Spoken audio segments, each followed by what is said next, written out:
पपीता किसान की आय का अच्छा साधन है, बावजूद किसान पपीते की खेती नहीं करता।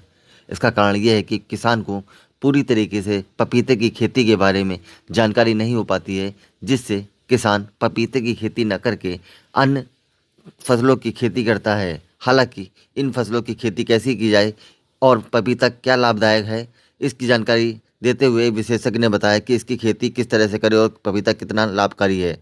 आज के परिवेश में किसान भाई जो पपीते की खेती अब कर रहे थे वो उससे बहुत अच्छी किस्में आ गई इस समय।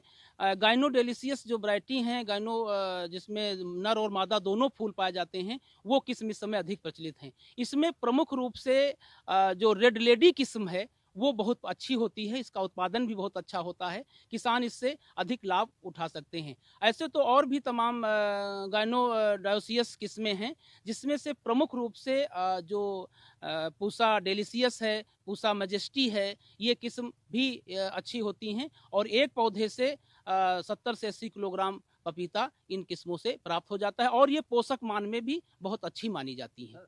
प्रमुख रूप से पपीता में समस्याएं अधिक होती हैं।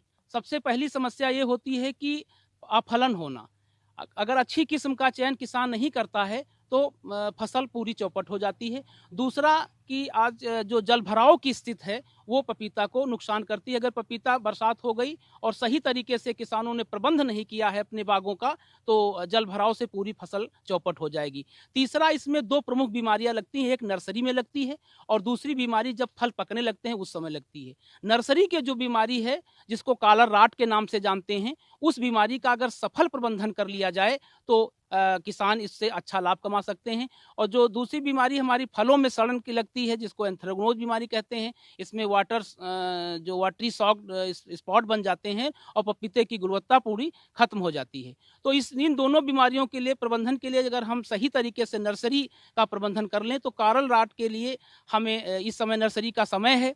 किसान भाई जब नर्सरी डालें तो ट्राइकोडर्मा पाउडर का प्रयोग अवश्य करें, जिससे कालर राट की बीमारी नहीं होगी। जब फल पकने लगें उस समय ये अवश्य देख लें कि फल हल्का लालिमा लिए हो, तभी तोड़ें और फलों में किसी प्रकार की चोट या घाव न लगने दें। यदि बीमारी हो जाती है तो इसके लिए समय समय पर सोडियम बाइकार्बोनेट का जो छिड़काव करते रहें तो इस बीमारी से बचा जा सकता है और अच्छा लाभ कमाया जा सकता है।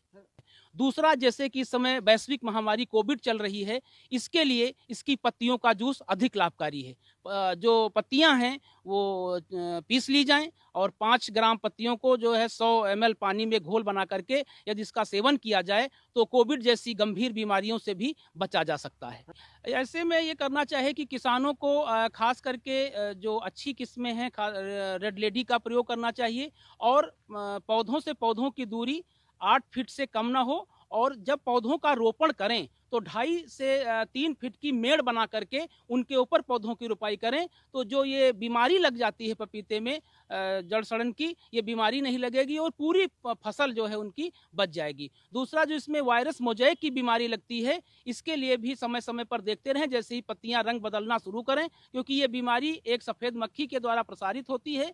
उस मक्खी को अगर प्रबंधित कर लिया जाए तो ये बीमारी बच जाएगी, पपीता हमारा बच जाएगा। इसके लिए इमिडाक्लोप्रिड एक रसायन आता है, उसकी 1.5 ml मात्रा को 1 लीटर पानी की दर से घोल बना करके यदि छिड़काव किया जाए तो हमारी फसल बच जाएगी और किसान जरूर इनसे लाभान्वित होंगे। पपीते की खेती पर पपीता ही लगाते आ रहे कितने वर्षों से। इसमें आप इसके कैलकुलेशन यदि कर लो, एक पपीता कम से कम 10 रुपये केजी के हिसाब से ही जो कैलकुलेशन कर लो तो इसमें 70 किलो कम से कम पपीता और 1 क्विंटल के बीच में एक पौधे उत्पादन हो जाता है। अगर बात करें कि अगर 1 बीघा खेती है या 1 एकड़ खेती है तो फिर उसमें किस तरीके से कितना क्या फायदा निकलता है? हाँ, 1 एकड़ खेती यदि करते हो तो कम से कम तो बढ़िया रिजल्ट देखा जाए तो 10 लाख नहीं तो 7-8 लाख रुपए तो पक्का इसमें आप। और लागत की अगर बात करें तो लागत तो 70 से 1 लाख रुपए तक का। सर, अगर बात करें तो इसमें नुकसान भी काफी देखने को मिलता होगा सर। हाँ, इसमें वायरस से बहुत बचाव करना पड़ता है। वायरस जो है इसमें अक्सर ये बहुत एक नाजुक किस्म की मतलब वो होता है, इसमें वायरस बहुत जल्दी अटैक करता है, तो उससे आप बचने के लिए उसमें सतर्क रहना पड़ता है। एक्सपर्ट से जानकारी लेकर उसमें समय समय पर उसका रख रखाव करना पड़ता है।